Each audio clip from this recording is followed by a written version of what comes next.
পারিবারিকভাবে আপনার বাবা, আপনার মা এবং আপনারা নিজেও যে আপনারা মুক্তিযুদ্ধের পক্ষের আ আ মানুষ হিসেবে আপনাদেরকে জানতাম এবং আপনাদের সেই বিশ্বাসে আপনারা বিশ্বাস করেন।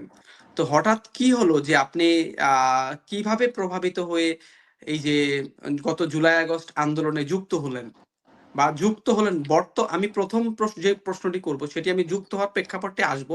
আপনার এই যে আন্দোলনে আসলেন, যে বাংলাদেশটি আপনারা পেলেন, বৈষম্য বিরোধীর কথা বললেন। এখন বর্তমানে আপনার অনুভূতিটি কি? বাংলাদেশ কি যে বৈষম্যহীনতার কথা বলেছি, সেই বৈষম্যহীন বাংলাদেশ কি আপনারা পেয়েছেন? বাংলাদেশ কি অর্থনৈতিক নিরাপত্তা, সামাজিক নিরাপত্তা, রাজনীতি সবকিছু ঠিকঠাক চলছে? আপনার উপলব্ধি কি?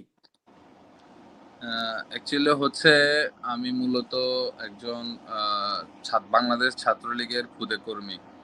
আমি আমার পড়াশোনাকালীন থেকে খুব ছোটকাল থেকে আমি আমার বাবা, আমার চাচা, আমার জ্যাঠা উনারা রাজনীতি করে আসছেন বলতে উনারা কোনো পদ-পদবীর জন্য রাজনীতি করেন নাই। উনাদের একটা মানে বঙ্গবন্ধু শেখ মুজিব ছিল উনাদের একজন আবেগ। ঠিক আছে? উনার চরিত্র, উনার আদর্শিক সবকিছু ছিল উনাদের একটা আবেগ।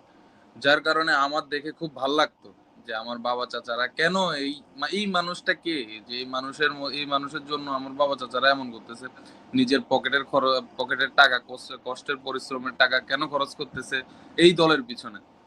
উনাদের কোনো পদ পদবি নেই, উনারা কেন দলের জন্য। আমার বাবা একজন রেমিটেন্স যোদ্ধা, সম্ভবত আপনি জানেন।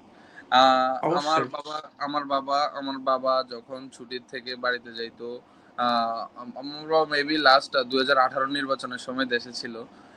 আমি দেখছি যে আব্বুকে মানে মানুষকে একটা আয়োজন করে নির্বাচনের সময় আমাদের এখানে সামাজিকভাবে একটা আয়োজন হয়, মানুষ আসে নির্বাচনে কেন্দ্রে ভোট দেওয়ার জন্য। তো এখানে বিভিন্ন দোকানপাট বসে।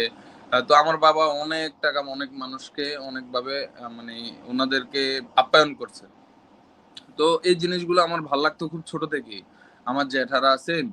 তো সেই বিধা থেকে আমি বাংলাদেশ ছাত্রলীগে আসি বা আমার এটাও আস্তে ধীরে, ধীরে আমার একটা আবেগে পরিণত হয়ে যায়।